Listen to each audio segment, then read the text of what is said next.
Bonjour tout le monde. Donc, je m'appelle Damien Saint-Laville, je suis généticien au CHU de Lyon. Donc, merci aux organisateurs d'avoir organisé cette 4e table ronde et je remercie toutes les personnes qui ont accepté de participer. Donc, cette 4e table ronde est sur le continuum soins-recherche, contexte, usage et conséquences. Et effectivement, par rapport aux autres sessions, en particulier celle d'avant où on a parlé de la place du parcours génomique, et effectivement, je réponds finalement à Dominique Stoppa-Lyonnais, Oragène aussi est bien dans ce cadre-là du soin, même si effectivement il y a un GCS, il y a des développements, mais néanmoins, et d'ailleurs le plan les appelle les laboratoires de biologie médicale France Médecine Génomique, et donc il y a Oragène et Sequoia qui sont bien ancrés dans le soin, et il a fallu effectivement, comme ça a été rappelé je pense hier, mettre en place tout ce parcours de soins qui évolue, et on voit bien qu'il y a encore des discussions, puisqu'en fait ça fait changer un certain nombre de choses. Et même si on est dans le soin, et donc dans le diagnostic, se pose toujours la question de la recherche, et d'ailleurs souvent on utilise le terme plateforme, et donc on voit bien là qu'on est entre le soin et la recherche, et souvent en génétique on est sur cette ligne de crête entre le soin et la recherche, et donc c'est intéressant d'avoir des regards croisés. On a la chance d'avoir 2 sociologues, d'avoir un bioéthicien qui fait du droit, de la politique, et qui nous vient de McGill, l'université au Canada, et on le remercie d'être ici présent. Et sans tarder, je vais passer la parole tout de suite à Laurence Olivier Frèvre, qui est professeure de génétique, chef de service de génétique du CHU de Dijon. Je la laisserai se présenter un peu plus si elle le souhaite. Et donc on va essayer de suivre quand même les préconisations qui nous avaient été faites par les organisateurs. 5 à 10 minutes en fait de présentation, suivi de questions après les topos. Puis si on a le temps, on fera une discussion générale si c'est possible. Laurence, je te laisse tout de suite la parole. J'espère que... Merci Damien. Alors les diapositives, il y a eu un petit problème technique, donc elles sont un petit peu déformées, mais c'est pas très grave. L'important est qu'on les ait. Et comme il y a des images de patients donc, qui ont accepté le partage avec vous, elles seront probablement aussi un petit peu déformées, mais on fera avec. Alors, je suis effectivement la clinicienne de la table ronde. Donc, le but pour moi aujourd'hui, c'est de vous parler effectivement de mon point de vue de clinicien et on va dire clinicien-chercheur, hein, puisqu'on a une interaction permanente entre un service clinique et une équipe de recherche. Et puis aussi en interaction avec des équipes des sciences humaines et sociales dans le cadre d'une fédération hospitalo-universitaire qui s'appelle Translad. Donc il y a en l'occurrence plusieurs personnes de notre groupe SHS qui est présent aujourd'hui à La Réunion. Donc le but de cette partie qui était de présenter un petit peu quel était le continuum entre le soin et la recherche. Ce continuum entre le soin et la recherche, il a toujours existé en génétique, mais il est vraiment devenu beaucoup plus important avec la médecine génomique et c'est un petit peu là-dessus que j'ai orienté le topo. Donc, comme je vous le disais, je vais partir alors peut-être, vous ne prenez pas des photos parce qu'il y a des photos de patients. Ah ok, d'accord. En tout cas, parce qu'il y a évidemment un accord pour les montrer en réunion, mais juste qu'elles ne se trouvent pas ailleurs néanmoins. Alors, moi, je vais vous présenter 3 histoires de petits patients pour vous montrer 3 situations différentes d'interaction entre le soin et la recherche. Ici, on part avec une petite fille vue en consultation quand elle était toute petite. On trouve une variation. Alors, il y a des trucs qui ont sauté apparemment, mais c'est peut-être le passage de Mac, mais ce n'est pas très grave, on n'est pas ici dans une session de génétique formelle. On a trouvé une variation dans un gène bien connu, mais qui n'avait rien à voir avec les signes cliniques que présentait cette petite fille. Donc, le premier réflexe des biologistes a été de dire cette variation elle est super convaincante, mais c'est pas du tout ce qui est attendu. Normalement, c'est des enfants qui vont avoir une très grande déficience intellectuelle, alors que cette petite fille était très, très brillante et elle avait beaucoup de malformations physiques, ce que les autres n'avaient pas du tout. Donc, en fait, il a fallu plusieurs années de travail, de recherche, pour finalement classifier cette variation qui a été du coup dite de signification inconnue parce qu'elle ne collait pas bien avec les signes de cet enfant, pour pouvoir retourner au diagnostic. Et donc, une variation qui est venue du diagnostic, qui a nécessité un passage en recherche pour revenir au diagnostic. Finalement, avec des appels à collaboration, on en dira un petit mot juste après, on a pu retrouver d'autres patients qui ont la même chose et puis du coup démontrer que maintenant, avec ce gène, on peut avoir ce type de manifestation clinique. Un autre exemple différent, qui est un patient qui a donc un syndrome de Marfan, indiscutable, mais les études génétiques étaient restées complètement normales pendant des années dans le cadre du soin. Et donc, dans ce cas-là, on peut faire en sorte que les personnes viennent en recherche, participer à un projet de recherche pour essayer d'identifier la cause génétique. On connaissait dans ce cas-là, a priori, le gène qui était concerné, et la recherche permet d'identifier une variation non visible sur les autres techniques par une analyse de génome qui permet de trouver la cause de ce patient. Donc, de nouveau, une demande de diagnostic, mais un passage en recherche pour rendre un diagnostic. Troisième et dernier exemple, qui va être des situations de patients où on va avoir une démarche de diagnostic qui est négative. On n'a aucune idée de quelle pathologie ils peuvent avoir, à la différence du précédent. Et c'est donc par la recherche qu'on va pouvoir du coup identifier un nouveau gène et finalement aboutir à un diagnostic pour ces patients et pour les autres qui seraient connus à l'avenir.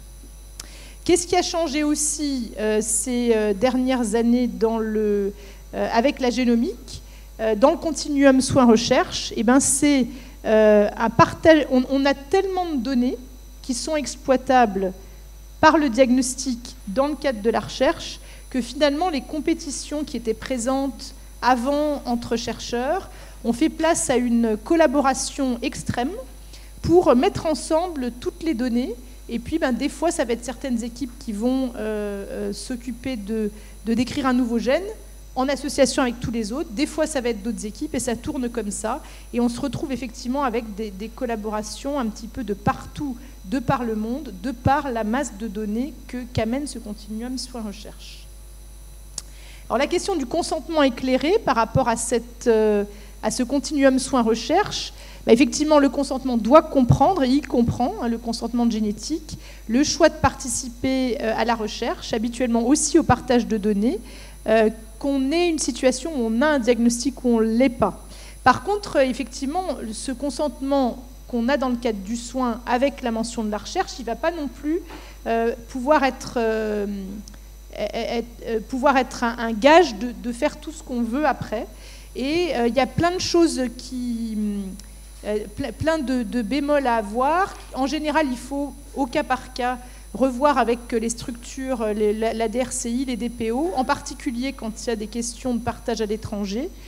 Le fait d'obtenir un nouveau consentement oral, si jamais on n'a pas besoin d'un nouveau prélèvement, quand on a une nouvelle idée.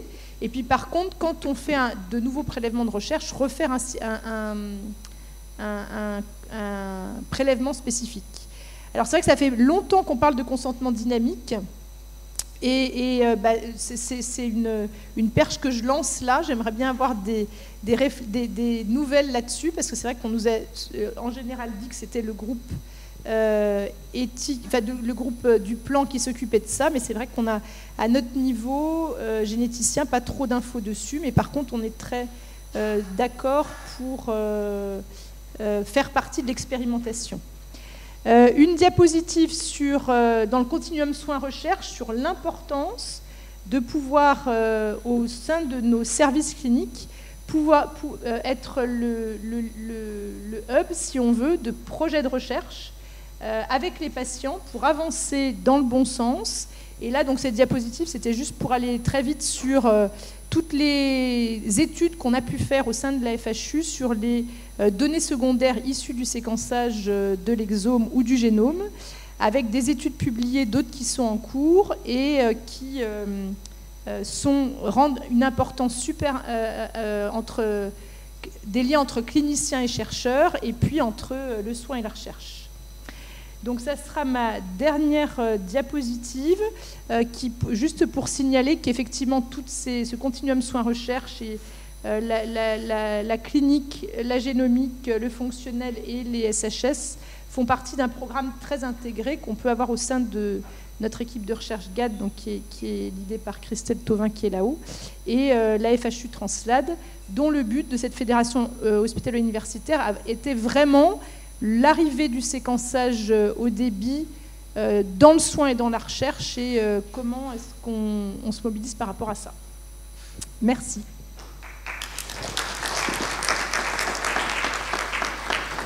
Merci beaucoup pour ces illustrations qui montrent bien ce continuum, cet aller-retour, la recherche, on revient aux patients, etc. Alors, est-ce qu'il y a des questions éventuellement parmi les autres intervenants ou dans les publics? Merci beaucoup. J'avais une petite question. En fait, quand vous dites finalement la recherche permet de poser un diagnostic, est-ce que le diagnostic il va au-delà de la simple identification du gène? Qu'est-ce que ça implique en termes de prise en charge? Merci.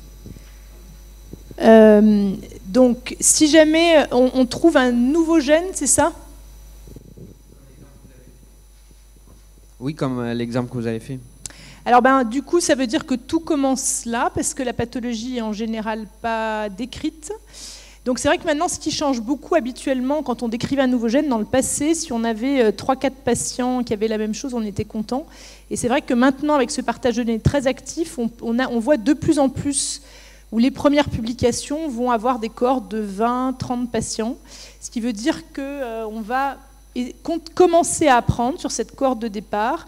Une fois qu'un nouveau gène est décrit, ça veut dire que les laboratoires de diagnostic vont pouvoir dépister d'autres patients et logiquement, de nouvelles publications vont s'enchaîner pour pouvoir avoir de plus de données et on va commencer à faire nos recommandations à partir de ça. Et c'est vrai qu'il peut y avoir parfois des équipes, souvent la première équipe qui a décrit, qui devient un petit peu référente pour colliger un peu toutes les informations et essayer de déterminer des recommandations de suivi. Je voulais juste faire une remarque par rapport à tes derniers mots qui ont dit le continuum ou la collaboration entre cliniciens et chercheurs et le continuum entre soins et recherche. En fait, souligner la différence qu'il y a entre la relation interpersonnelle qui se met en place et qui rend un certain nombre de choses possibles, et puis l'aspect structurel de l'organisation d'un continuum ou pas, entre un système qui est le soin et un système qui est la recherche. Et je pense qu'il y a ces deux aspects. Et c'est peut-être ce qui sera abordé par d'autres. Je voulais juste dire que ça résonnait pas mal pour moi. Peut-être pour faire écho à ce qui avait été dit avant et par rapport à ce que Anne vient de dire, il y a aussi le patient partenaire, côté clinique, côté recherche, et des associations qui se créent, d'ailleurs même sur des nouveaux, et même sans diagnostic, tu pourras peut-être en dire un mot, où il y a vraiment un souhait d'aller vers le diagnostic. Alors bien sûr, une fois qu'on a le diagnostic, il y a tout ce qui est après, la question qui a été posée, et la réponse qui a été faite, mais il y a le soin, il y a la recherche, et il y a aussi le patient partenaire, et puis pour aller sur ce que disait, je crois que c'était Dominique, il y a la famille partenaire aussi finalement, parce que dans nos études, il n'y a pas que le patient. Merci Laurence, merci pour cette présentation. Je me posais des questions sur la notion de consentement dynamique que tu as abordée. Si je comprends bien, il y a eu un premier diagnostic grâce à une première identification de gènes, mais en fait, d'après ce que tu disais, en fait, la recherche va continuer, et c'est ça en parallèle, avec la possibilité de pouvoir obtenir de nouveaux résultats tout au long du parcours de soins, c'est ça, du patient. Alors, la continuité peut arriver. Donc, si jamais on a un diagnostic, on peut continuer pour essayer, par exemple, de comprendre la fonction du gène, essayer de trouver des pistes pour une thérapie. Si jamais on n'a pas de diagnostic, ça peut être pour continuer une démarche de trouver un diagnostic dans le cadre de la recherche. Et effectivement, c'était un petit peu les exemples cliniques que j'avais pris. Donc l'idée effectivement, les gens donnent un consentement à un moment donné. Il y a certaines situations, comme on l'a abordé, où on refera signer un consentement, mais d'autres fois, par exemple, si on continue s'il n'y a pas de diagnostic et continue la recherche d'un diagnostic, on peut continuer avec le consentement initial. Et c'est vrai que des fois, ça nous arrive de continuer et puis d'arriver à une réponse 7 ans plus tard. Et la question peut être est-ce que les personnes étaient toujours demandeuses de quelque chose à ce moment-là? Donc il y a eu pas mal d'études qui ont été réalisées, en particulier à l'étranger, sur le fait que ce consentement dynamique pourrait permettre aux gens en fait, de mettre à jour leurs souhaits. Alors c'est vrai que je pense que sur le plan technique, c'est très compliqué probablement à mettre en place un truc où ils auraient un lien, où ils pourraient aller modifier leurs souhaits. Mais du coup, la discussion en France, je ne sais pas où elle en est, mais peut-être que Anne ou d'autres peuvent nous renseigner. Et je pense que Heidi avait travaillé, t'es où Heidi là-haut, tu avais travaillé sur la notion du consentement dynamique, je pense, à un moment donné dans tes recherches.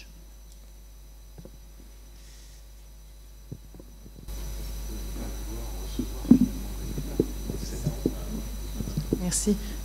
Alors, oui, on a regardé les notions de consentement dynamique et une collègue à Uppsala et aussi en Italie, elle est aux deux places, Deborah Mascazoni. En fait, c'est elle qui a créé la première démarche de consentement dynamique qui a après été repris par Jane Kay à Oxford. Et alors, eux l'utilisent tout le temps maintenant. Et je veux dire, ça dépend ce qu'on veut dire par dynamique aussi. Des fois, dynamique, ça veut dire que c'est plus que juste une rencontre. Ça peut vouloir dire qu'on fait une vidéo en premier, après on les voit, après ils reçoivent un courriel, un mail, et ils répondent. Alors, il y a plein de formes de consentement dynamique. Nous, dans nos études, c'était souvent des études dans le cadre d'un projet scientifique, c'était souvent les coûts, les coûts de développer un tel consentement et aussi les coûts de suivre les différents choix des patients ou des participants à la recherche. Parce que c'est pas juste d'installer un site Internet et de les laisser répondre oui, non. Il faut que quelqu'un suive tout ce qui se passe. Il faut faire les updates. Il faut faire les updates aussi dans les banques de données, etc., etc. Alors, les coûts et tout le setup, c'était vraiment un engagement qu'il y avait peu de groupes qui voulaient prendre cet engagement. Et je peux penser à des groupes maintenant qui le font au moins un petit peu. Il y a des groupes en Norvège. Oui, ça commence. Des fois, une petite vidéo à l'amont, après une rencontre, après une autre vidéo, une deuxième rencontre. Mais ça se fait surtout, ce genre d'engagement se fait surtout pour les projets à longue haleine, mais genre très longue haleine. Je veux dire, des projets de recherche qui savent déjà qu'ils vont vouloir retourner voir les gens ou avoir leurs données de santé 10 ans, 15 ans, 20 ans après. Alors, ouais, pour le moment, c'est les coûts, en fait. C'est une bonne idée, mais ça coûte cher. Dernière intervention courte. Je crois que c'est utilisé dans la cohorte Constance, qui est une cohorte épidémiologique de santé. Je crois qu'ils ont un consentement un peu, que j'appellerais un peu dynamique, dans le sens où, selon les projets, ils proposent, en fait, au fur et à mesure, d'autres choses avec des propositions simples. Enfin voilà, donc il y a une question d'aller-retour en fait entre le patient. C'est pour moi un des exemples qui existent sur le territoire, avec aussi l'équipe de Madame Bamzer qui travaille beaucoup sur les questions de consentement dynamique aussi. Merci pour cette précision. Anne, tu avais des informations à donner du coup peut-être, je crois.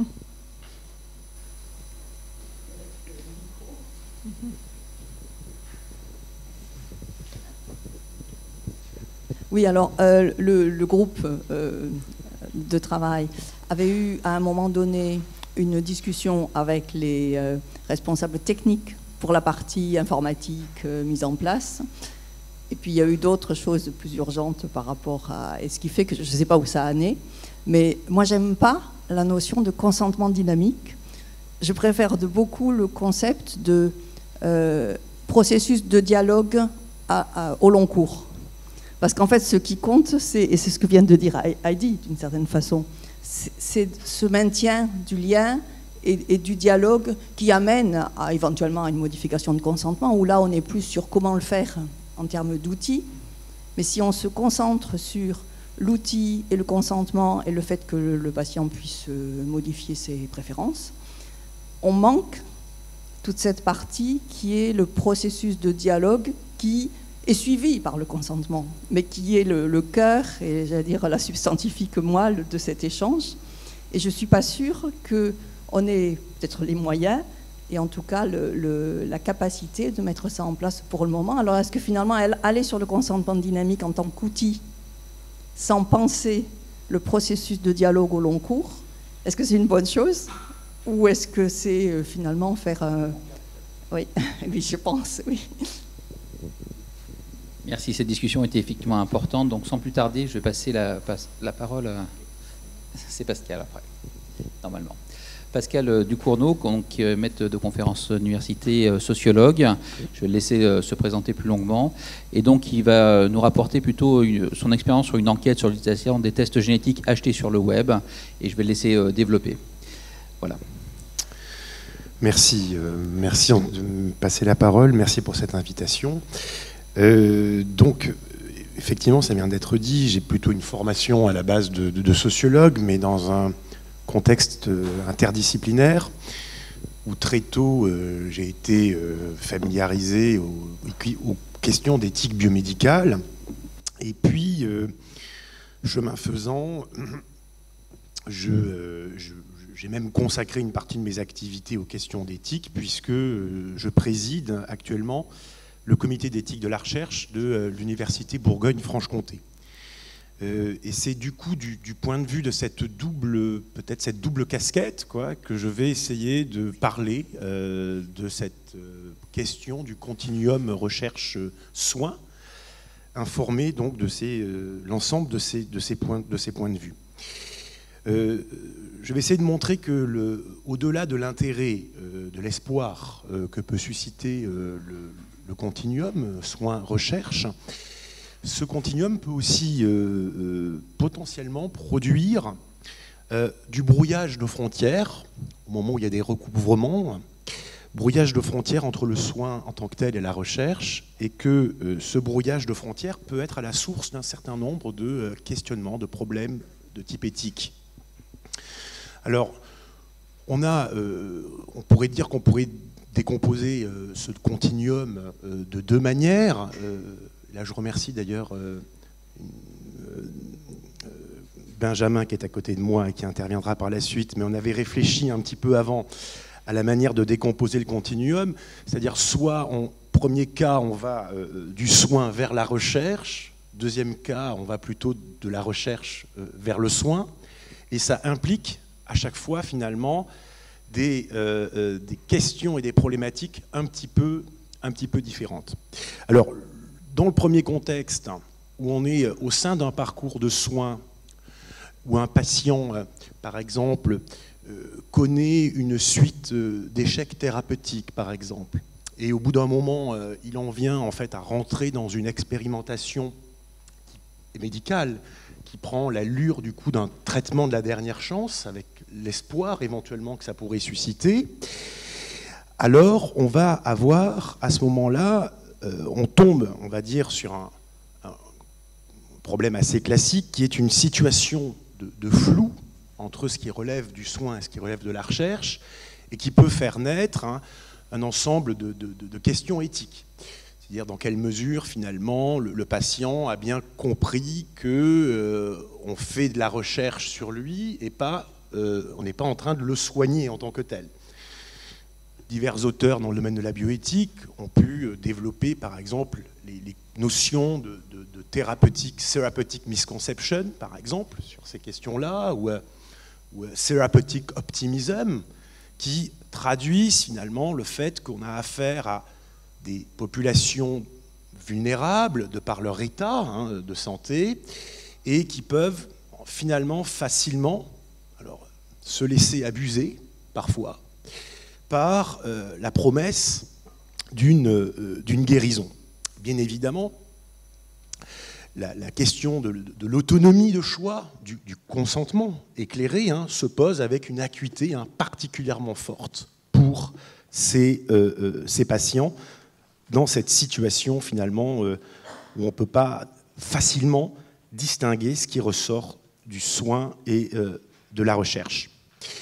Alors, cette situation, elle peut être générée parfois par une communication qui peut abuser le patient, majorant les bénéfices et minimisant les risques, mais on va dire, ça c'est peut-être les cas les plus flagrants et qui peuvent donner, d'ailleurs, être suivis de conséquences en termes juridiques, hein, y compris pour les médecins.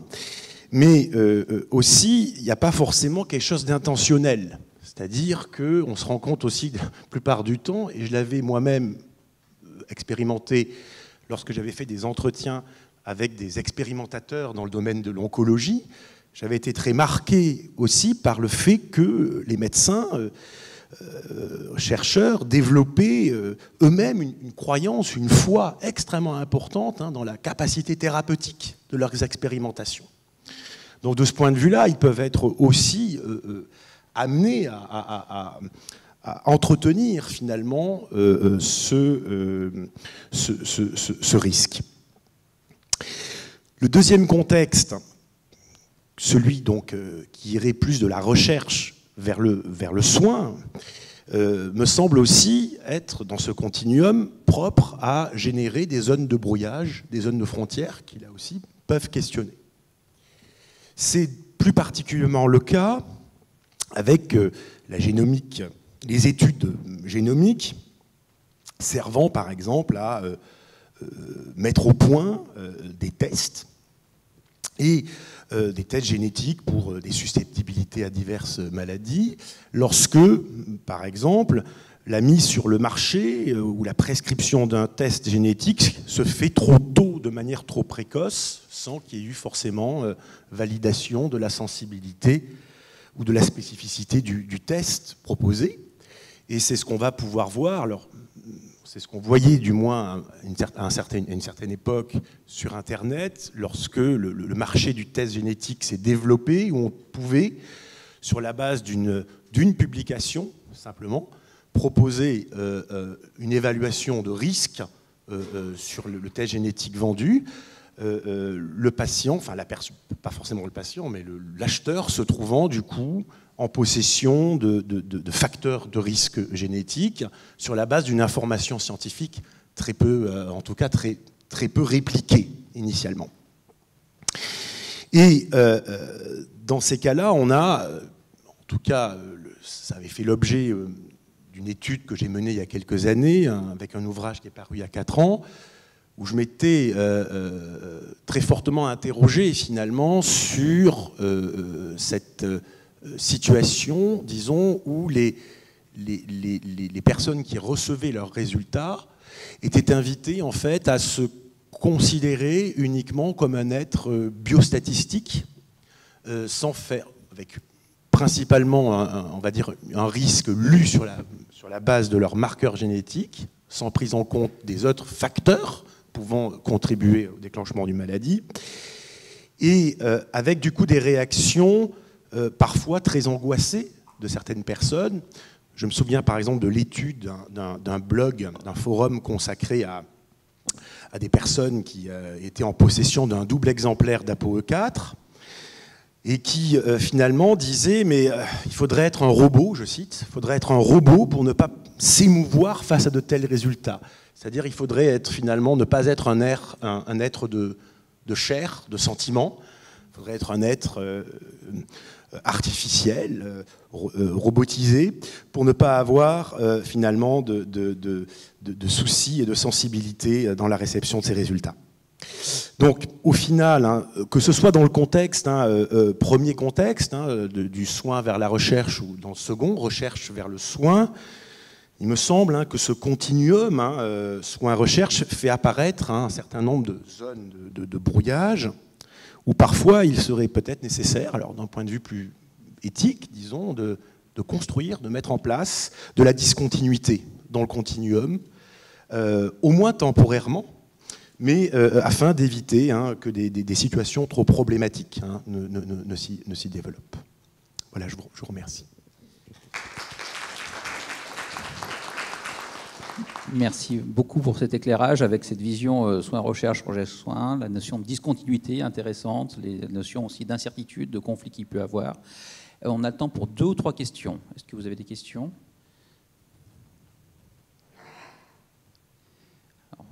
Dominique.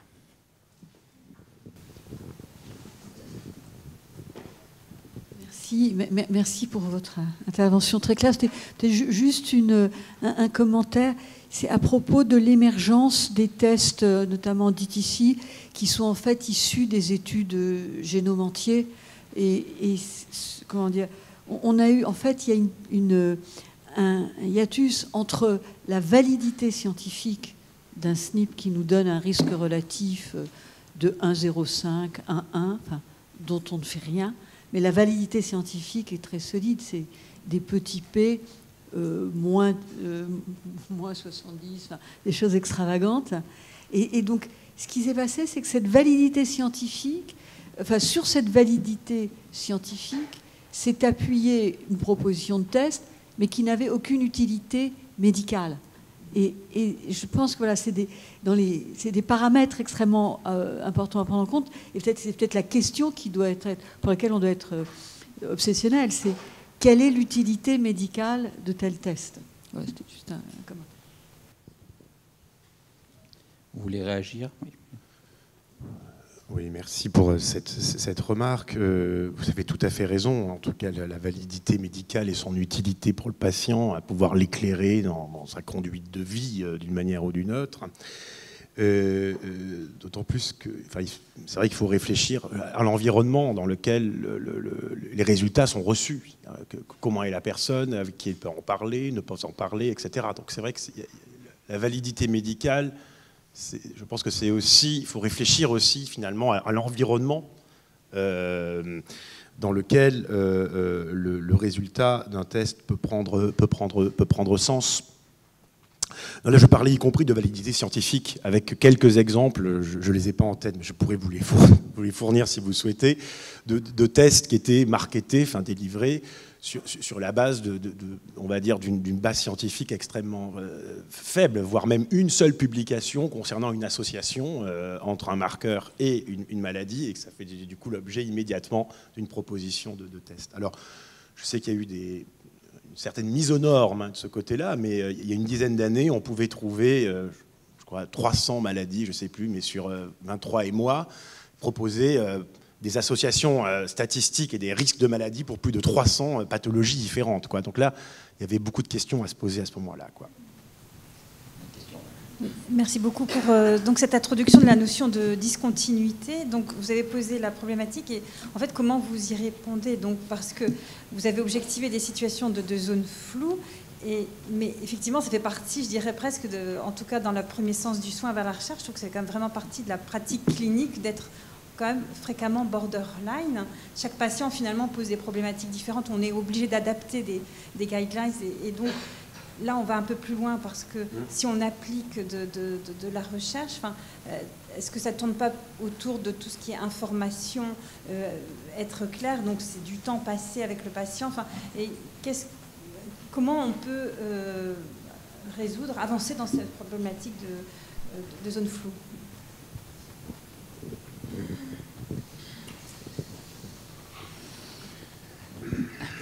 Question difficile. Merci. J'ai pas la réponse. Il y a aussi un certain nombre de travaux qui ont été publiés sur la question, sur la manière d'informer un patient en fonction de sa vulnérabilité, de son état psychologique, social, etc. Donc il y a aussi une littérature qui peut être très utile pour guider le travail des équipes médicales. Maintenant, dernièrement, je lisais, en tout cas des papiers qui disaient qu'en fait, ça faisait 30 ans que la thérapeutique misconception était toujours présente, finalement. C'est-à-dire qu'on n'est pas arrivé, malgré un ensemble de travaux, à venir à bout, finalement, de ce problème-là, quoi. Donc, de fait, il y a quand même une persistance, quoi, de cette problématique-là. Maintenant, probablement que cette persistance doit, je pense, interroger, quoi. Essayer de faire des choses, pourquoi pas de nouvelles recherches dans ce domaine-là, permettrait, je pense, en tout cas, de retravailler une question fondamentale qui, depuis Nuremberg, le code de Nuremberg, depuis la déclaration d'Helsinki aussi, qui est celle de la construction de l'autonomie de la décision du patient, quel que soit le contexte dans lequel on le sollicite.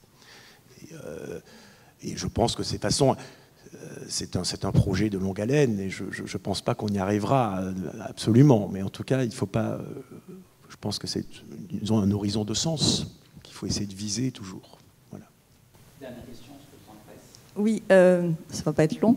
En fait, c'est pour vous deux qui ont déjà parlé. En fait, les exemples de soins vers la recherche qu'a donné Laurence par rapport aux exemples que tu as pris, dans un cas, c'est du diagnostic, et la therapeutic misconception, c'est beaucoup plus par rapport à une thérapeutique.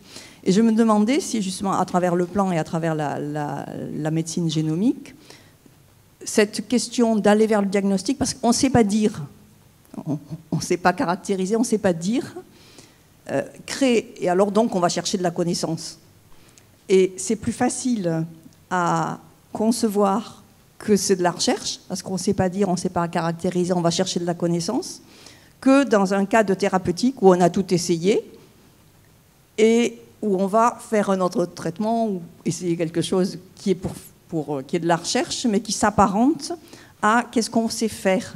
Or, dans la génétique, dans beaucoup de cas, et en tout cas les cas que tu as montrés, c'est vers le savoir-dire, enfin savoir caractériser et donc savoir-dire. Et c'est plus facile, je pense, à concevoir, peut-être je me trompe, que c'est de la recherche et ça va aider à caractériser, mais on n'est pas dans cet aspect, qu'est-ce qu'on va faire, on va me sauver. C'est un diagnostic, c'est important, c'est hyper important, mais ça ne sauve rien du tout, quoi. En première intention, ça vient plus tard. Et je me demandais s'il n'y a pas une capacité justement d'utiliser cette génétique et ce parcours-là de soins vers la recherche pour progresser sur cette dimension de misconception thérapeutique dans un contexte où c'est plus facile de faire la différence. Bien.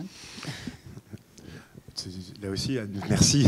C'est peut-être une piste à explorer et du coup, ce contexte spécifique pourrait fournir des pistes utiles, éventuellement étendables à d'autres contextes, absolument. Maintenant, je pense que dans les cas dont a parlé Laurence, il y a aussi des attentes très fortes, je pense, de la part des familles, des parents. Il peut y avoir aussi une succession une errance, qu'on appelle une errance de réponse, une errance thérapeutique aussi. Et je pense qu'elle peut être amenée aussi à recevoir des parents, des familles en forte demande aussi de réponse face à la souffrance de leur enfant. Merci beaucoup. Bien qu'on va passer à la troisième intervention, donc Benjamin Derbez, donc qui est également sociologue, maître de conférence à l'université à Paris 8, et qui a récemment publié un livre sur devenir sujet de recherche, l'expérience des malades du cancer en essai clinique, et je pense qu'il va nous parler également de cette expérience sur le plutôt cancer. Je vous laisse la parole. Merci. Exactement, donc je suis sociologue et donc j'ai été conduit à m'intéresser à la question du continuum soins-recherche dans deux recherches différentes. Donc la première, effectivement, qui vient d'être évoquée, c'est celle de l'expérience des malades du cancer, donc qui sont inclus dans des essais cliniques, donc dans des expérimentations. Et puis deuxièmement, aussi un peu de manière moins directe, mais quand même présente dans deux recherches que j'ai menées, donc sur l'information de la parentèle en génétique et le passage au séquençage haut débit en oncogénétique aussi. Alors ce qui me semblait intéressant dans le cadre de cette communication, là, très rapidement, c'est de mettre en regard ces deux terrains, ces deux recherches, pour éclairer un petit peu la situation du continuum soins-recherche en génétique ou en génomique. Pourquoi ? Eh bien, Pascal vient de le dire, il a un peu spoilé ma présentation. Rapidement, donc, dans le cadre des essais cliniques, ce que j'ai montré, c'est que tout le travail, alors ça répond peut-être un peu à une question qui vient d'être posée, tout le travail des investigateurs au sens large, médecins, infirmières de recherche clinique, techniciens de recherche clinique, mais aussi, et c'est ce que j'ai essayé de montrer, les patients eux-mêmes, dans le cadre des essais cliniques, ils travaillent à mettre de la recherche dans du soin. Et ça, je reprends, c'est une expression d'une infirmière de recherche clinique qui m'a dit ça un jour sur le terrain. Nous, on essaye de mettre de la recherche dans du soin. Et inversement, dans l'oncogénétique ou dans la génétique, ce que j'aimerais essayer de montrer, c'est que peut-être que la question, elle est de mettre du soin dans la recherche. Et je rebondirai ici sur la métaphore employée par Dominique Stoppa-Lyonnet ce matin de la claudication, quand elle disait que voilà, dans le domaine, il y avait la génétique médicale, la clinique, le diagnostic, et puis la recherche. On a bien vu qu'il y avait des passages de l'un à l'autre. Et donc, elle disait que la recherche était, je cite, un peu à la traîne.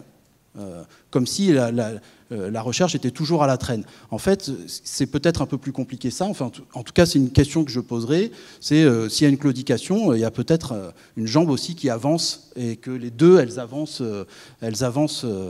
l'une après l'autre.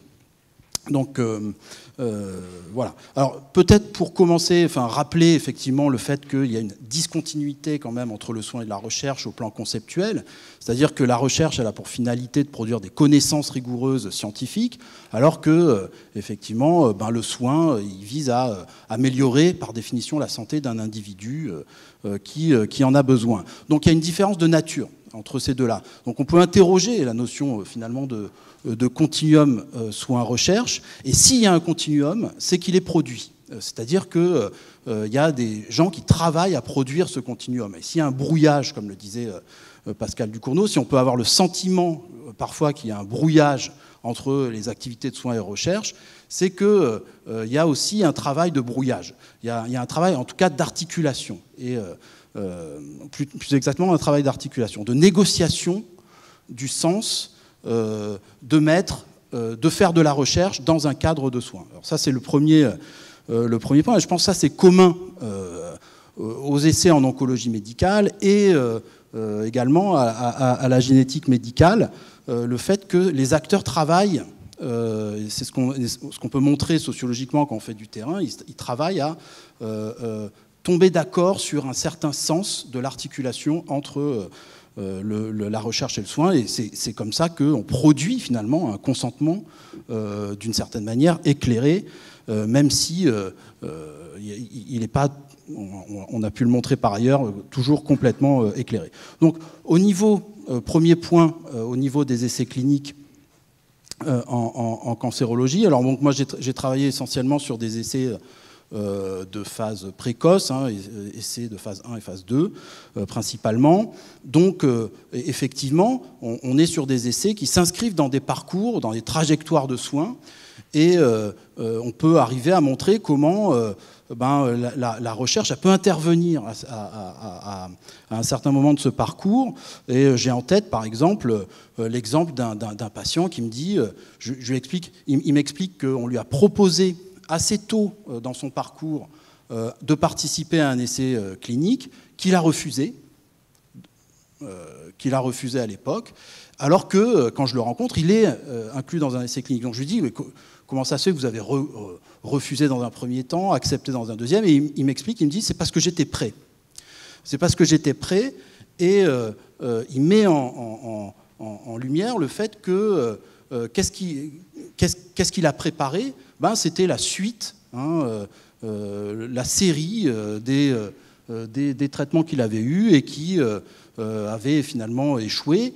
Et donc, quel était le fondement finalement de ce continuum entre la recherche, le soin et la recherche? C'est un continuum d'incertitude. Le terme, il est apparu tout à l'heure.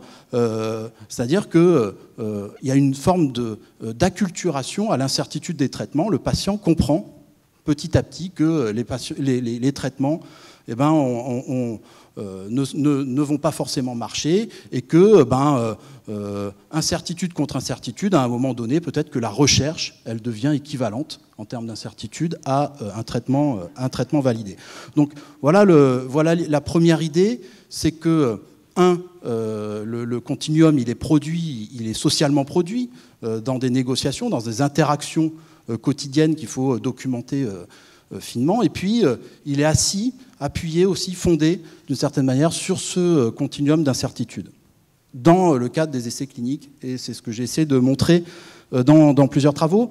Au niveau de la génomique, il me semble, et c'est ça que je voudrais... Alors c'est plutôt des questions hein, que j'ouvrirai.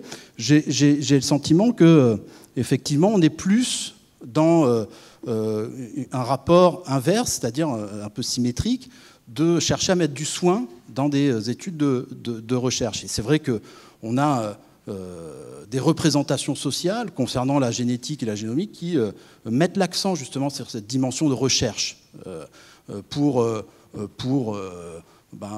tout un chacun à l'extérieur de cet amphithéâtre. La génétique, ça a une connotation de recherche. Et on a l'idée aussi que on peut arriver à trouver, comme on le disait tout à l'heure, des mutations ou des anomalies dont on ne connaît pas la signification, ou dont on connaît la signification clinique, mais pour lesquelles on n'a pas de traitement, on n'a pas nécessairement de prophylaxie adaptée, etc., ou de mesures de prévention. Donc, encore une fois, je reprends cette métaphore de la claudication que Dominique Sopaglione a employée ce matin. Je la trouve extrêmement parlante parce qu'on a le sentiment qu'en génétique, il faut accumuler un certain nombre de données, donc constituer des banques de variants de plus en plus importants, échanger à l'international, effectivement, pour mutualiser tout ça, pour faire des corrélations entre génotype et phénotype, de telle sorte à pouvoir évaluer les risques, notamment, ça c'est le cas en oncogénétique de manière assez claire, affiner l'évaluation des risques. Pourquoi ? Pour pouvoir proposer des mesures de prophylaxie qui sont les mieux adaptées, les plus personnalisées. Donc il me semble que dans la génétique, on a un mouvement qui va plutôt de la recherche vers le soin, au sens où, et c'est pour ça que je ne sais pas si la recherche est toujours à la traîne ou si elle est pas aussi au début déjà. Donc, mais on court un peu, entre... Il y a un cercle où la recherche court après le soin et le soin court après la recherche, etc. Donc ça, c'est quelque chose d'intéressant. Et du coup, je pense que le fondement de l'articulation ou du continuum soin-recherche, c'est toujours un travail. Donc on le voit quand on observe des consultations, moi comme je l'ai fait en oncogénétique, on voit qu'il y a tout un travail de la part des professionnels et en lien donc avec les patients d'échanges pour essayer de trouver du sens au fait de consentir à faire un panel de gènes dans lesquels on est susceptible de retrouver, comme on le disait tout à l'heure, des anomalies qui ne sont pas actionnables ou des variantes de signification inconnues, donc qui peuvent être potentiellement anxiogènes. Et si on admet, mais ça c'est une question que je pose, si on admet que effectivement la recherche d'une certaine manière précède le soin, on va dire que ce qui fonde le continuum soin-recherche, dans ce cas-là, c'est une promesse. Et je reprends encore, je suis désolé Dominique de reprendre à chaque fois ce que tu as dit, mais tu as employé le terme promesse tout à l'heure, si j'ai bien entendu, et je pense qu'il y a une forme d'économie de la promesse dans la génétique, c'est-à-dire qu'on promet, et notamment même dans la médecine personnalisée, on promet que grâce aux études, aux recherches que l'on va faire sur vos variants, etc., qu'on va mettre en banque, on va vous donner une meilleure médecine demain. Mais d'une certaine manière, le continuum, il est de l'ordre de la promesse. Voilà. Et c'est sensiblement différent que d'établir un continuum sur un continuum d'incertitude, des degrés d'incertitude, comme c'est le cas. Voilà. Donc je m'arrêterai là pour ouvrir la discussion. Merci. Merci beaucoup pour votre présentation et aussi cet éclairage j'ai beaucoup aimé aussi finalement quelque part le cheminement du patient, le temps de continuité, le temps avec l'exemple que vous avez montré, il n'était pas prêt, puis il est devenu prêt et je trouve ça très intéressant. Est-ce qu'il y a 2 questions? N'hésitez pas. Alors, du coup, moi, j'en posais une, effectivement, parce que j'ai vraiment été intéressé par cette notion, finalement, de cheminement. Souvent, les médecins, ils adhèrent à des protocoles de recherche, à des essais cliniques, on est persuadé que ça va être bien pour le patient, etc. On se dit qu'on a des preuves scientifiques. Et comment on peut, finalement, faire en sorte d'avoir la notion que le patient n'est pas au même niveau, éventuellement, d'information que nous? Comment on peut l'accompagner? Est-ce que, dans vos expériences, vous avez des retours sur finalement, cette discontinuité qu'il peut y avoir entre les professionnels de santé et les patients? Oui, merci pour cette question. Je crois que c'était vraiment le centre du travail que j'ai fait sur l'expérience des patients inclus dans des essais cliniques, au sens où voilà, il y a toute une littérature qui très abondante, très ancienne aussi parfois, qui insiste sur effectivement ce que Pascal rappelait, c'est-à-dire la thérapeutique misconception, donc le fait que les patients saisissent pas toujours tout à fait bien ce dont il s'agit lorsqu'il s'agit de consentir à un essai clinique. Bon. Et c'est très difficile de proposer, enfin, d'améliorer ce degré d'éclairage. Donc, moi, ce que j'ai essayé de faire en faisant de la sociologie, c'est d'observer comment, malgré le fait que les médecins en sont conscients et que les patients aussi le disent, ils disent, moi, j'ai pas lu ou j'ai mal lu ou j'ai lu rapidement la lettre d'information. Comment ils se mettent d'accord quand même par d'autres procédures, et donc par une forme de négociation qui passe par des interactions sur le long terme. Et donc, c'est ce que j'ai appelé l'économie morale de l'essai clinique, c'est-à-dire qu'il y a des échanges qui se passent entre patients et professionnels qui passent par autre chose que l'intellect. C'est-à-dire qu'on n'est pas tous des machines à calculer, les patients, ils comprennent pas, ils n'ont pas le temps de faire médecine avant de consentir.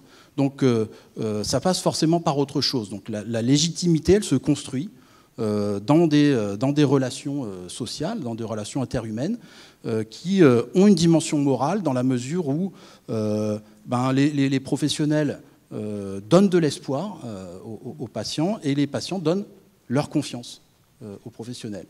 Et cet espoir, il n'est pas un espoir... il y a une différence entre l'espoir et l'illusion. Donc, on voit comment les professionnels sont attentifs à donner de l'espoir sans trop en donner, en anticipant des échecs possibles. Et puis, de l'autre côté, la confiance, elle n'est pas nécessairement complètement aveugle. Et même si les patients disent « j'ai pas complètement tout lu », ils ont des points d'appui pour construire cette confiance. Cette confiance, elle se base sur je suis dans un grand centre de cancérologie, ce médecin, c'est quelqu'un de très diplômé, etc. Je la connais bien. Bon, il y a toutes sortes de manières pour les patients de construire cette confiance. Donc l'idée, c'est de dépasser un peu une vision un petit peu intellectualiste et abstraite du consentement, qui consistera à dire, la seule légitimité de l'entrée dans un essai clinique, c'est la compréhension ou l'éclairage du consentement. En réalité, le consentement, c'est un processus social et relationnel. Voilà. Plusieurs reprises a été utilisé le terme de thérapeutique misconception. Est-ce que vous pouvez expliciter un petit peu, effectivement, ce que ça enveloppe comme concept? Oui, la thérapeutique misconception, c'est tout simplement le phénomène un peu psychologique qui consiste pour les patients à surestimer la valeur thérapeutique de l'essai clinique auquel ils participent par rapport à la dimension scientifique.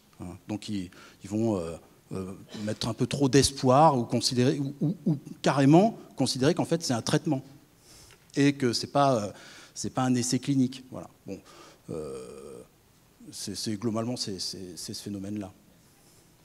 Merci beaucoup. Alors moi j'avais une question parce que je trouve ça très intéressant de regarder les différents sens en fait que peut avoir ce continuum en fonction des contextes dans lesquels on les étudie. Et je m'interroge sur la proposition de dire que dans la génétique on va plus de la recherche vers le soin.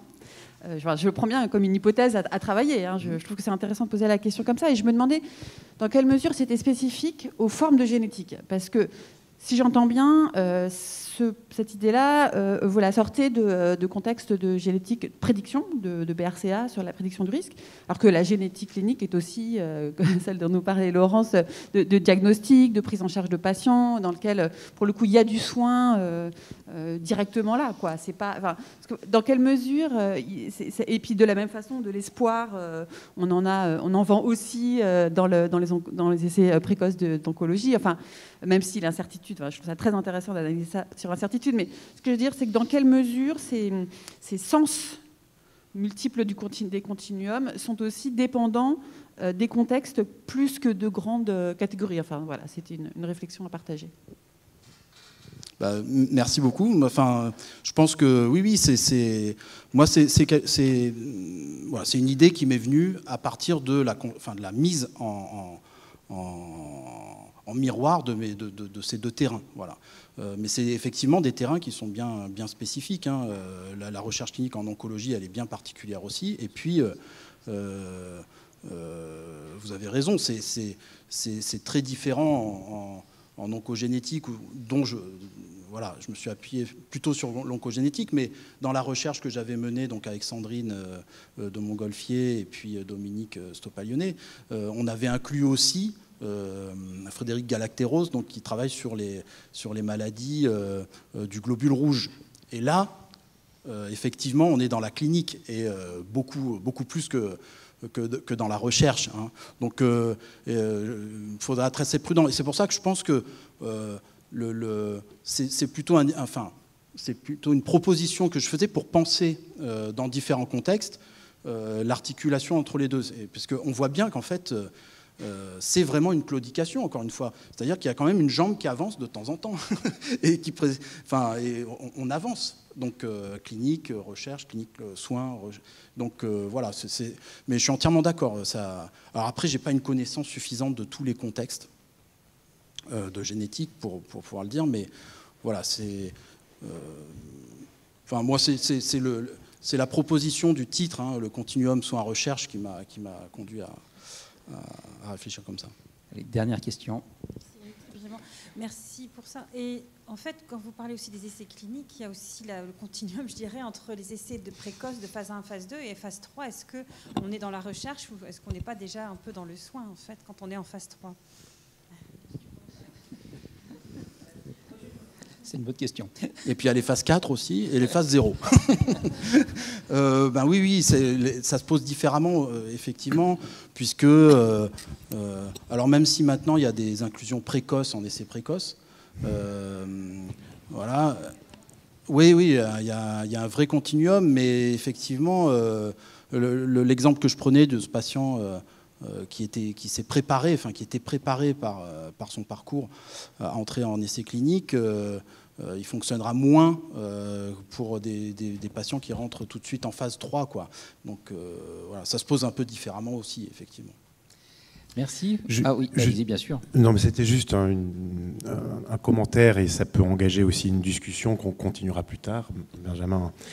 C'était pour revenir sur la question du consentement et de la relation qui se construit entre le médecin et puis le patient, dans le cas des études. Il m'a semblé que tu as peut-être tendance à mettre d'un côté la relation en tant que telle, et puis de l'autre, le formalisme, la théorie du consentement. Je pense aussi qu'il ne faut pas oublier que le consentement éclairé, il se traduit aussi par des procédures pratiques qui vont du coup cadrer l'interaction elle-même. Il va y avoir des relations, des interactions autour de la fiche de consentement. Est-ce qu'on la lit, est-ce qu'on ne la lit pas, par qui c'est présenté, on va demander de contresigner, il y a des gens qui oublient leurs lunettes, du coup comment on fait, etc. Donc c'est aussi sans ces petites choses-là qu'on peut voir finalement à l'œuvre le travail dans l'interaction même du cadrage juridico-philosophique. Donc je pense qu'il faut regarder aussi cette relation patient-médecin comme étant également informée par cette architecture. Voilà. Oui, complètement. Moi, je suis d'accord. Enfin, notamment, ce moment de la signature du formulaire de consentement, il est censé marquer dans les pratiques la distinction, la rupture, la discontinuité, soins-recherche. Et c'est à ce moment-là, justement, que on essaye de construire de la continuité. parce qu'il y a ce moment qui est imposé par la loi qui marque la différence. Donc les acteurs, ils vont essayer de produire de la continuité, de l'articulation, je dirais. Très bien, merci beaucoup. Donc on va passer à la dernière intervention de cette table ronde. Et donc c'est le professeur Man Zawati qui nous fait le plaisir de venir de Montréal.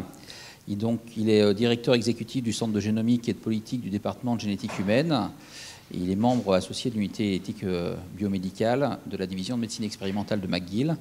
Donc on vous laisse la parole pour nous apporter une expérience, on va dire, internationale, même s'il y a une petite culture francophone, on va dire. Super, merci beaucoup. Merci beaucoup pour l'invitation et un grand plaisir d'être avec vous ici à Paris. Je vais essayer d'être bref pour le temps. Je vais vous parler un peu de quelques expériences, surtout au niveau des bases de données. Et donc, on a souvent mentionné les bases de données pendant les différentes allocutions. Quand on pense aux bases de données puis on pense au continuum recherche clinique, on se pose souvent la question suivante. Comment est-ce qu'on peut transformer les découvertes scientifiques de base vers des interventions ou des outils cliniques qui sont efficaces, qui sont utiles? Puis généralement, ça nécessite plusieurs étapes. La première, prolifération des bases de données en génomique. Et quand je parle de prolifération, on parle des centaines, des milliers, des centaines de milliers de patients ou de participants. On a aussi besoin d'outils de programmation digitale qui vont être complémentés par un processus d'accès aux données qui est rapide. Donc, c'est très, très important. Et finalement, l'implémentation elle-même efficace des applications cliniques qui sont issues de la recherche. On a parlé de continuum aujourd'hui. Des fois, on peut peut-être le percevoir comme étant linéaire. Moi, j'aime le voir plus comme un cercle qui, je l'espère bien, vertueux. Donc, la recherche vers la clinique, clinique vers la recherche. Et la pandémie, ces dernières années, nous a vraiment poussé à accélérer les échanges et les discussions sur ce sujet plus spécifiquement, mais également, il nous a poussé à prendre des décisions rapides. Donc, la question, c'est de savoir comment est-ce qu'on peut faciliter la participation des patients en clinique vers la recherche. Et il y a deux approches possibles. On peut parler de recrutement de patients pour la recherche directement. La deuxième, c'est le recontact de patients pour des recherches qui sont un peu plus ciblées. Au Québec, on a un peu une approche similaire où on peut consentir les gens à la recherche. Mais généralement, c'est extrêmement limité lorsque c'est en clinique. Ce qu'on utilise comme processus, c'est vraiment un processus de recontact où on va permettre aux patients d'accepter d'être recontactés plus tard pour participer à la recherche. Donc, je vais parler un peu de ces deux points-là rapidement. Le recrutement de patients directement, ça, c'est l'approche très traditionnelle, une soumission à un comité d'éthique, un consentement écrit. Mais ici, surtout pendant la pandémie, c'était la création de SOP très clairs pour les membres issus de la clinique parce que c'était eux qui prenaient le consentement. Ce n'étaient pas les membres de l'équipe de recherche qui sont traditionnellement ceux qui font ou qui prennent les consentements, parce qu'il y avait des limitations. Il y avait des limitations au niveau des ressources, puis il y avait aussi des limitations pratico-pratiques. Le patient qui est atteint de la COVID au début de la pandémie, mais il n'y a personne qui le visite sauf certaines personnes. Et donc, c'est là aussi on a utilisé le consentement verbal, et ainsi de suite. Il y a deux biobanques ou deux bases de données qui ont été créées pendant la pandémie. Donc, au Québec, il y a la biobanque québécoise de la COVID-19, mais aussi au niveau canadien, on a mis en place une base de données de séquençage du host, donc de la personne elle-même qui est atteinte de la COVID, qui s'appelle HostSeq. Une des problématiques qu'on a, c'est qu'on a besoin de grand nombre de participants, mais c'est extrêmement difficile de pouvoir faire ça toujours d'une manière prospective. Donc, ce qu'on a dû faire, c'est qu'on a dû intégrer des données de patients qui ont déjà été recrutés pour la recherche avant. Et donc, c'est une intégration qu'on appelle rétrospective, mais ça a nécessité qu'on crée des filtres au niveau du consentement pour s'assurer que les éléments de base du consentement qui vont nous permettre de partager ces données-là sont en effet présentes pour qu'on puisse le faire.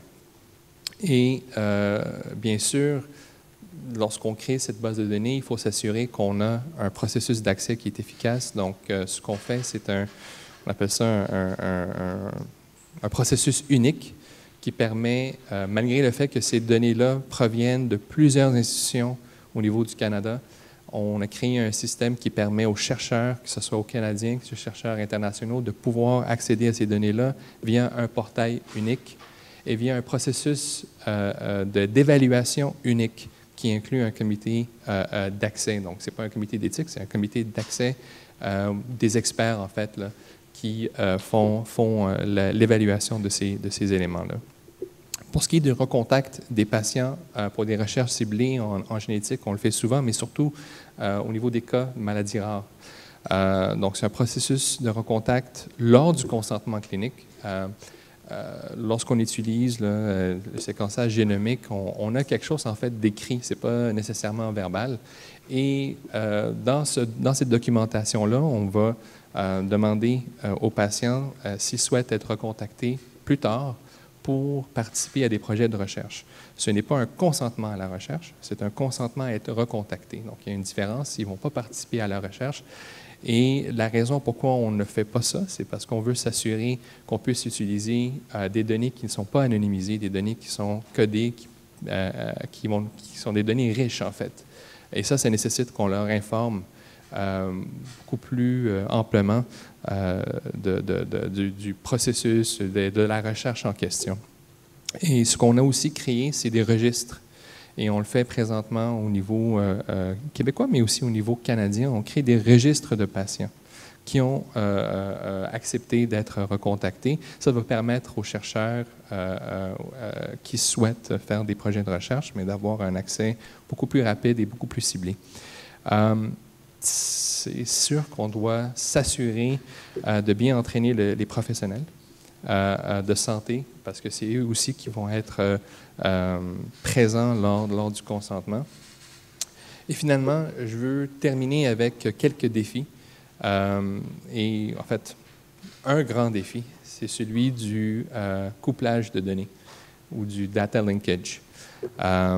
Souvent, on parle ici de données qui sont des données gouvernementales, qui sont accessibles via des portails gouvernementaux.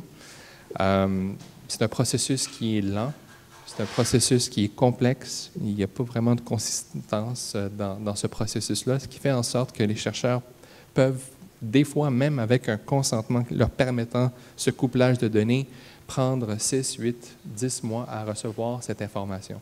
Et ça, bien sûr, ça affecte leur projet de recherche, ça affecte cette capacité translationnelle-là. Au Québec, le législateur présentement travaille sur une refonte. Il y a un projet de loi, on appelle le projet de loi 19. L'idée ici, c'est de décloisonner l'accès en créant un portail unique pour la recherche. Il y a encore des discussions là-dessus. Des questions aussi par rapport aux partenaires privés ou aux chercheurs issus du privé qui pourront aussi avoir accès. Est-ce qu'ils pourront l'avoir directement? Est-ce que ça doit passer par une collaboration avec le public? Ce sont des questions qu'on a présentement. Mais l'autre problématique, c'est que c'est bien beau d'avoir quelque chose au niveau provincial, mais si on veut s'assurer d'une plus grande probabilité statistique, c'est généralement des projets au plan national. Le Canada étant une fédération, mais chaque province a leur propre système, ont leur propre base de données, qui fait en sorte que même si on a un processus rapide, puis on l'espère bien au niveau provincial, il y a encore un défi au niveau national. Et finalement, je pense qu'il y a un rôle beaucoup plus important, et on l'a mentionné, je pense, à plusieurs reprises, mais c'est celui des patients partenaires. Ils ont un rôle important à jouer en poussant ces questions-là et en mettant pression sur le législateur, que ce soit au niveau provincial, que ce soit au niveau fédéral au Canada, et on l'espère bien dans d'autres juridictions. Voilà, merci beaucoup. Merci beaucoup. Comme on avait débuté en retard, on a le temps quand même pour 2 questions au moins, et il y a déjà une main levée. Merci beaucoup pour vos présentations. C'était vraiment extrêmement intéressant et je voulais vraiment prendre la parole à la fin de vos 4 interventions pour aussi peut-être rappeler, et Pascal l'a un peu évoqué, que nous opérons également dans un cadre juridique. Et le cadre juridique du consentement dans le contexte du soin ou de l'information dans le contexte du soin et dans le contexte de la recherche, ce sont 2 cadres malgré tout qui ont été longtemps très autonomes. Depuis que la génomique et la génétique ont fait de grands progrès, c'est moins vrai parce que notamment dans le cadre de la nouvelle loi de bioéthique, ce continuum ou ce cercle, je préfère aussi l'idée de cercle, soins vers la recherche qui reviendrait vers le soin, c'est maintenant très bien identifié dans le Code de la santé publique pour la génétique. Je pense que ça crée énormément de difficultés, de compréhension de la part des professionnels. On parle de therapeutic misconception, c'est peut-être ça, c'est clairement le vécu de la part des patients, mais de la part des professionnels aussi.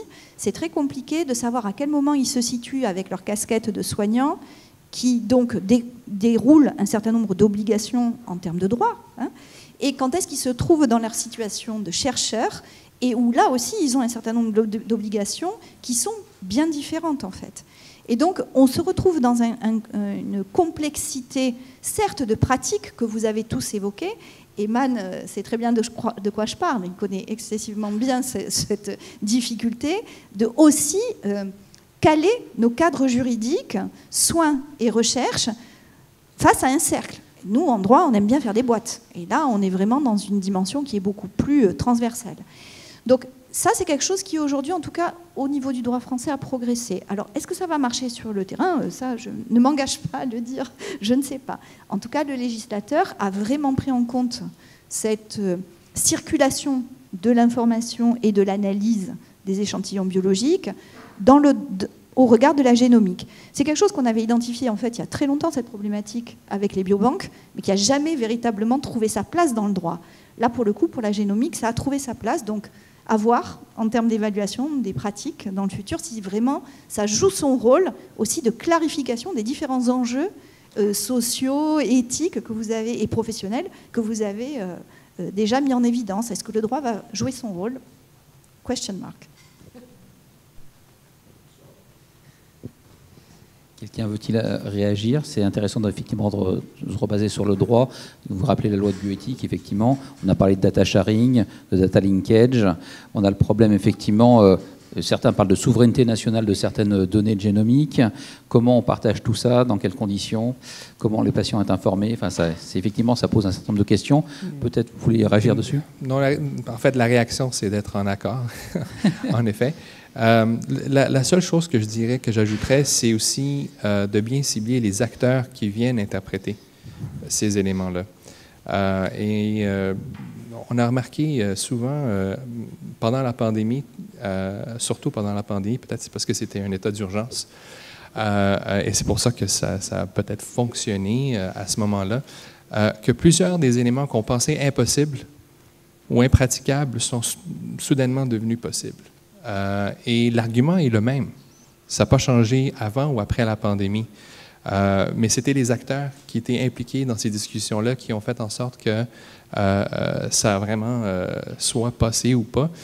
Mais généralement, je parle de comités d'éthique de la recherche, par exemple, qui ont fait face pour la première fois à des questions quand même assez difficiles pendant la pandémie, surtout au niveau des capacités et des ressources et de ceux qui font les consentements ou qui prennent les consentements et le type de consentement qui est utilisé, malgré que le droit crée un système spécifique, il y a place à interprétation et ça nécessite un dialogue pour pouvoir le faire, mais quand même, il reste encore des complexités, là.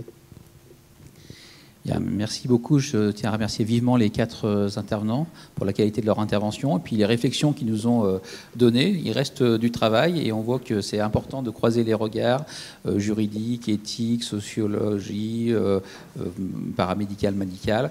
J'espère que ces initiatives du plan vont se continuer et que de toute façon, il y a d'autres initiatives au niveau national ou international à ce sujet. Et je remercie les organisateurs de cette journée et sans plus tarder, je vais donner la parole à Anne Comont-Thompson pour la conclusion et la synthèse de ces rencontres. Merci beaucoup.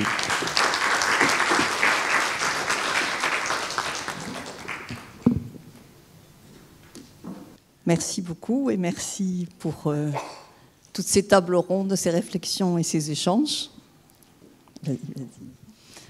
Et en fait, en vous entendant sur cette dernière table ronde, puisqu'on est dans les métaphores qui ont été... et on a parlé de cercle, finalement, il y a une autre image qui me venait et qui était... c'est pas tout à fait un cercle, c'est une ellipse, et qui est un vélodrome.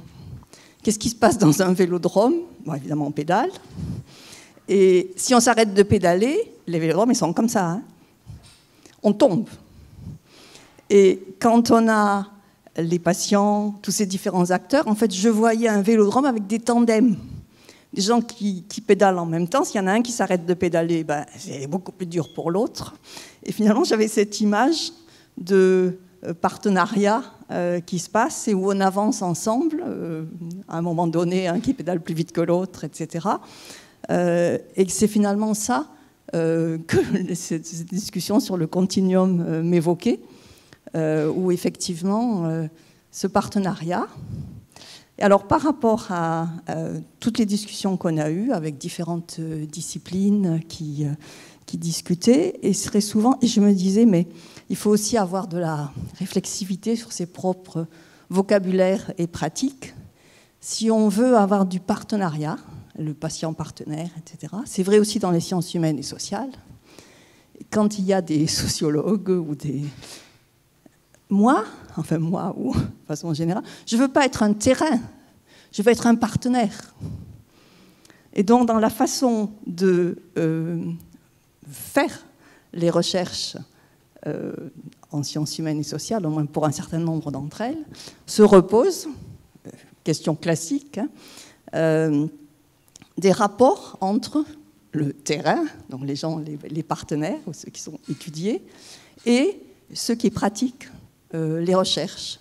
Et je pense qu'il n'est pas inutile et que le plan, justement, qui travaille beaucoup sur l'interdisciplinarité et les partenariats avec des acteurs extrêmement variés, de se reposer la question aussi de comment on traduit ce partenariat dans le cadre des sciences humaines et sociales. Alors, c'est une question à vous tous. Alors, faire une synthèse, c'est compliqué, hein, à chaud comme ça, mais il y a un certain nombre d'éléments, ça en était un. Le deuxième qui m'est venu à l'idée en écoutant, c'est qu'en fait, quand dans le plan on parle de la recherche et de l'organisation et des comités mis en place pour donner accès aux données, on pense à la recherche sur les données issues du séquençage. Et au bout du compte, donc il y a l'organisation, la construction du cadre pour donner accès à la recherche. Mais en écoutant toutes vos contributions sur les recherches qui se font ou que vous avez envie de faire ou que vous suscitez, il y a vraiment tout le long de ce parcours et toutes les étapes du plan, il y a de la recherche qui vous intéresse, les uns ou les autres, et qui sont riches d'enseignements, quand on a des résultats, pour le plan. Donc je pense qu'au niveau du plan français de médecine génomique, il faut aussi concevoir, au moins en ce qui concerne les sciences humaines et sociales, mais peut-être aussi pour des aspects technologiques ou autres, le rapport plan et recherche sur autre chose que les données issues, au bout du compte, au bout d'un parcours et au bout de la construction des bases de données et du CAD. Et ça, je pense que c'est quelque chose qui est sans doute évident quand on fait les recherches qui ont été exposées ou suscitées, mais en tout cas qu'il n'est pas quand, au sein des acteurs du plan, on parle de l'ouverture à la recherche, où c'est finalement les données au bout du compte, quoi. Et je pense que ça, c'est peut-être à intégrer dans les réflexions au sein du plan. Et puis il y a aussi une chose qui m'a frappée, c'est que personne n'a osé poser la question, mais écoutez, on fait des choses autour de la médecine génomique, mais en fait c'est quoi? Et on a vu apparaître, c'est quoi la médecine génomique dont on parle? On a vu apparaître, au niveau du plan, c'est l'utilisation dans le soin du séquençage. On a vu des exemples à travers ce que les différentes tables rondes ont apporté de finalement beaucoup d'autres dimensions de la médecine génomique. On a parlé de tests dans prénatal, on a parlé on a parlé aussi de diffusion ou de tests en population. Et tout ça, c'est effectivement, disons, l'irruption ou l'application de la génomique dans le cadre de la médecine à ces différents niveaux. Et je pense que ça serait, alors si on est dans la perspective maintenant, ça serait très intéressant, puisqu'on a déjà fait ce partage-là sur ces différents aspects. En fait, la médecine génomique, on dit plan français de médecine génomique au singulier, mais on a des médecines génomiques avec différentes dimensions. Ça serait dommage de réduire la médecine génomique à ce que fait le plan, puisqu'il y a plein d'autres dimensions. Or, si il prend son envol, il s'implémente, et donc il y a ce risque, en fait, que dans le public, la médecine génomique soit réduite à ce que fait le plan de médecine génomique. Et je pense que là aussi, il y a probablement, peut-être au niveau de l'information, même l'information via le plan ou via l'agence de biomédecine, ou via de garder sa complexité et sa diversité à ce que les médecines génomiques apportent et recouvrent. Et c'est peut-être une façon aussi de montrer toutes ces différentes facettes, et que finalement, cette complexité, elle est inhérente à toutes ces différentes dimensions qui se combinent et qui s'éclairent les unes les autres, puisqu'on a vu que on discutait à propos du plan de médecine génomique, mais on a utilisé comme base de discussion tout ce qui était fait, finalement assez peu sur le plan de médecine génomique, le plan national, mais fait sur d'autres aspects de l'application de la génomique dans différents contextes médicaux.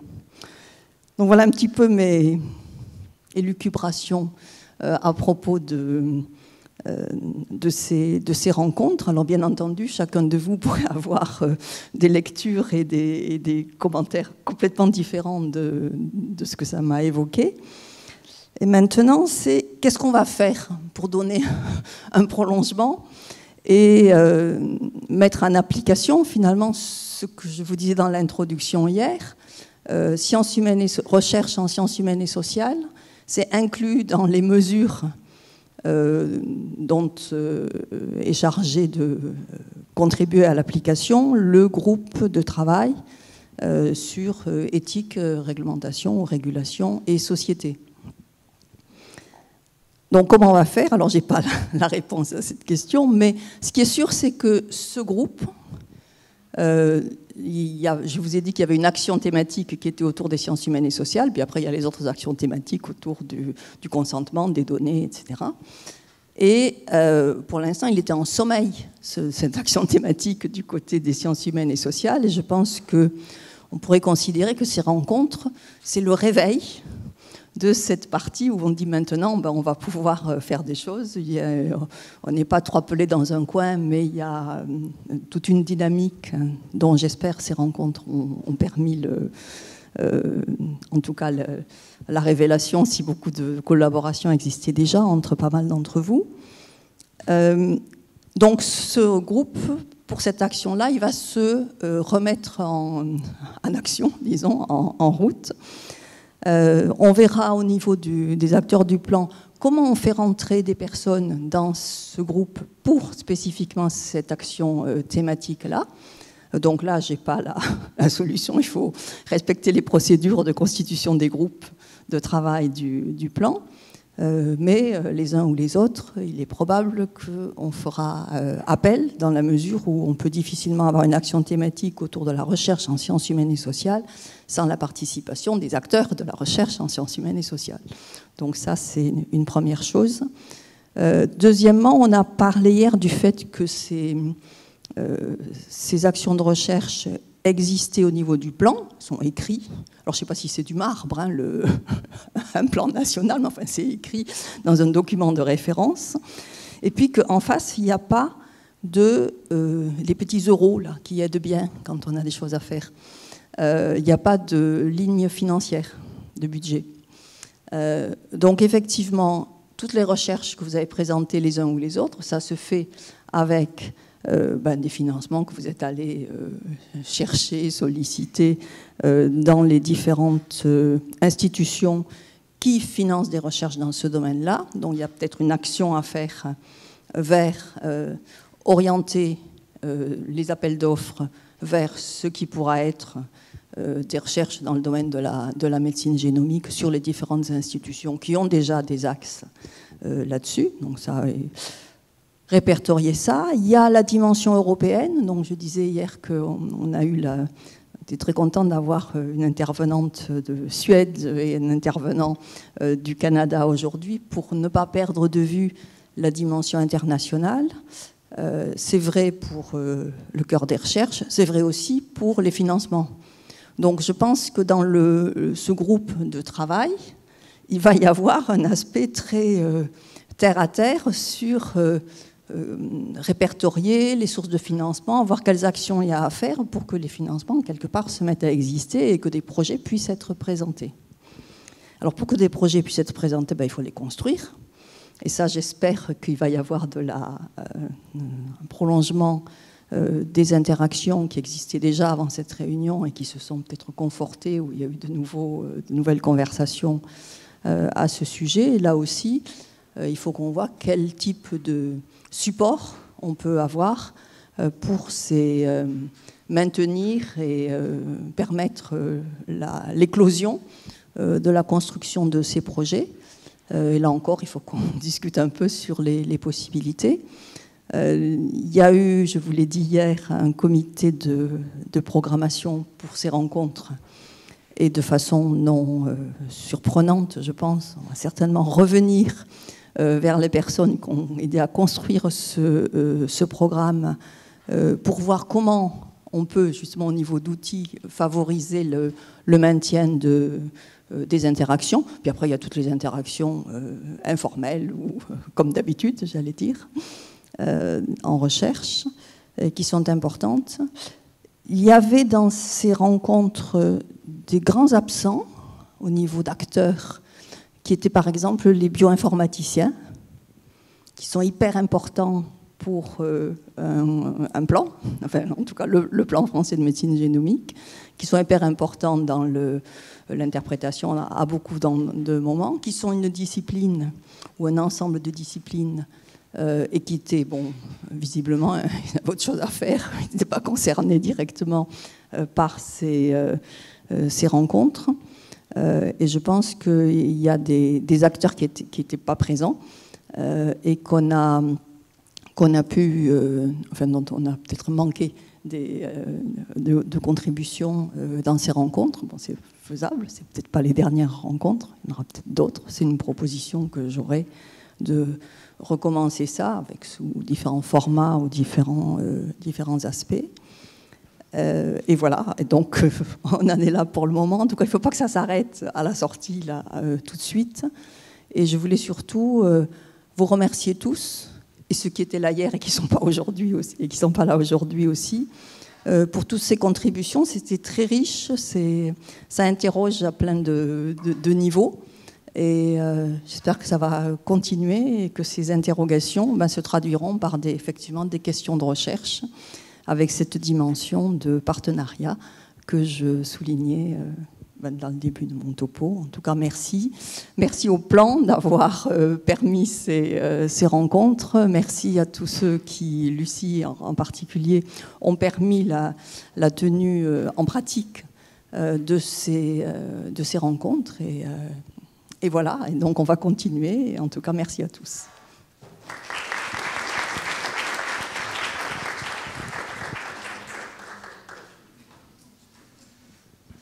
Si les uns ou les autres voulaient dire quelque chose, vous pouvez. Oui, je crois qu'il y a une petite annonce importante que voulait faire Christine. En fait, pendant qu'elle met la présentation, Christine Lemaître s'occupe des fonctions auprès du comité d'éthique de l'INSERM, qui fait chaque année une journée, on a quelques membres dans la salle là, une journée du comité d'éthique de l'INSERM qui aura lieu au mois de novembre, enfin ça va venir, le 8 novembre. Et il faut que tu arrêtes ça, tu appuies sur arrêter. Et qui aura cette année comme thématique axe principal les données massives dans le domaine de la santé. La génomique est un des exemples, mais de façon plus large. Et toutes les questions d'éthique qui se passent autour des données massives en santé. Donc c'est particulièrement intéressant dans le prolongement de ces rencontres. Et vous êtes tous sollicités, invités à participer à cette réunion, donc le 8 novembre à Paris. Et je pense que c'est peut-être une étape dans notre discussion en prolongement de ces rencontres qui pourront se faire. Donc c'est données massives de santé, enjeux éthiques pour la recherche, avec tout un programme le 8 novembre. Et vous êtes tous cordialement invités. Et on pourra peut-être avoir des discussions suite avec cette borne, cette étape constituée par le comité d'éthique de l'INSERM. Oui, merci. Bon, donc pour préciser un petit peu, cette journée annuelle du comité d'éthique, elle se déroule en 2 parties, comme tous les ans. Donc on a une grosse matinée qui est sur un thème spécifique par année. Donc cette année, ce sera les données massives de santé, les enjeux éthiques pour la recherche, avec une première partie sur les questions éthiques autour de la création de la donnée de santé, la donnée primaire, puis ensuite celles qui sont soulevées par la réutilisation des données de santé pour la recherche. Et donc dans tous les cas, vous verrez dans les intervenants, on a des gens qui ont été cités ou des projets qui ont été cités comme la cohorte Constance. On aura aussi l'avis du CCNE et du CNPEN, qui sont donc le comité national pilote d'éthique numérique, sur ces questions. Et puis une table ronde qui sera animée par Christine Dosquet, qui est membre du CEI et présidente du comité d'éthique de la recherche de l'INSERM. Puis l'après-midi, les travaux, les groupes de travail thématiques du comité présenteront leurs travaux. Donc là, bon, c'est encore préliminaire, mais on a notamment le groupe Genre et Recherche en Santé qui présentera les conclusions de leurs études spécifiques sur les enjeux éthiques de l'usage des technologies numériques dédiées au contrôle de la fertilité des femmes. Vous savez aussi qu'on a un plan fertilité en ce moment. Donc voilà, je vous donne rendez-vous, tout le monde sera invité. On essaiera de faire en sorte que vous ayez l'information pour pouvoir vous inscrire. Ce sera une journée à l'amphithéâtre Buffon le 8 novembre, en présentiel et également normalement par voie en visioconférence. Voilà. Merci beaucoup.